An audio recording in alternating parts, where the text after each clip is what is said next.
And the day cometh that the words of the book which were sealed shall be read upon the housetops, and they shall be read by the power of Christ.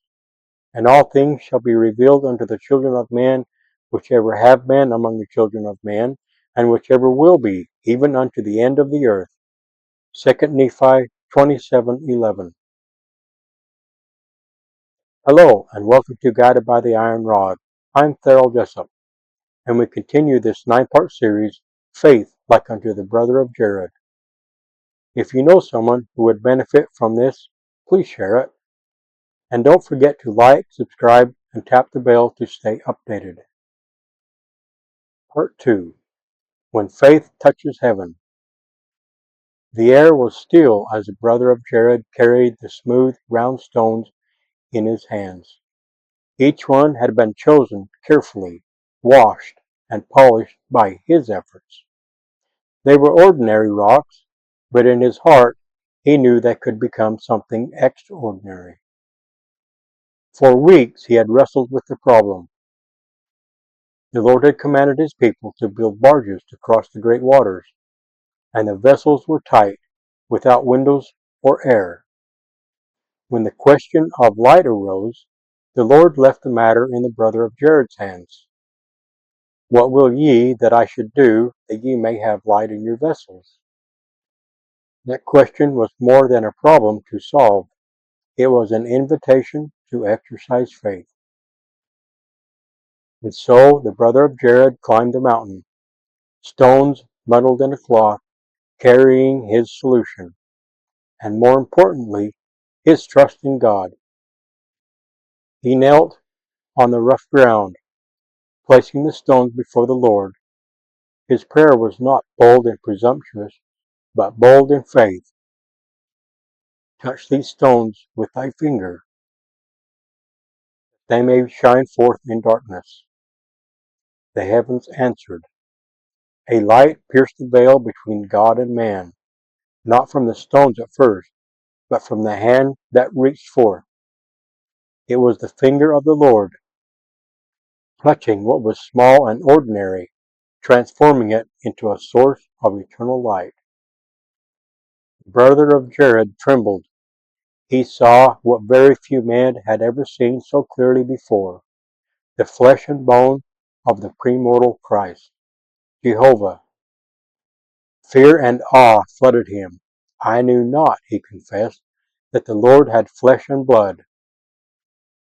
And the Lord, full of mercy, asked, Sawest thou more than this? No, Lord, the brother of Jared answered, humbly, his voice steadying. I saw thy finger, and I knew it was not the finger of a man, but of God. The veil could not hold against such faith. The Lord revealed himself fully, declaring, Because of thy faith thou canst not be kept within the veil. He stood before his servant, not in shadow, not in a dream, but face to face. The brother of Jared had pressed forward with such trust that the very heavens opened to him. Centuries later, a young farm boy would follow that same pattern. Joseph Smith, like the brother of Jared, faced a world wrapped in confusion and darkness.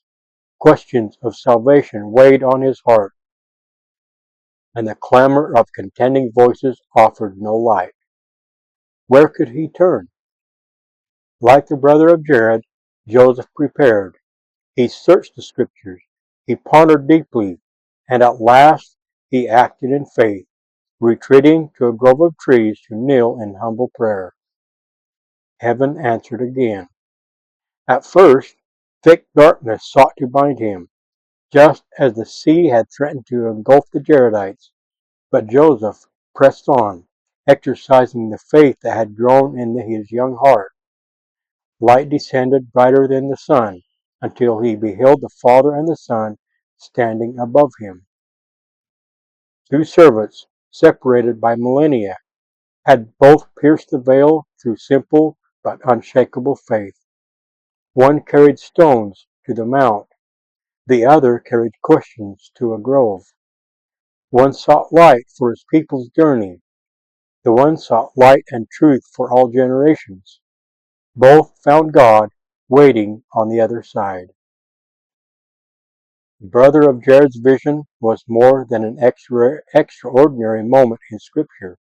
It was a witness that faith, pure, childlike, relentless faith, was power to part the veil.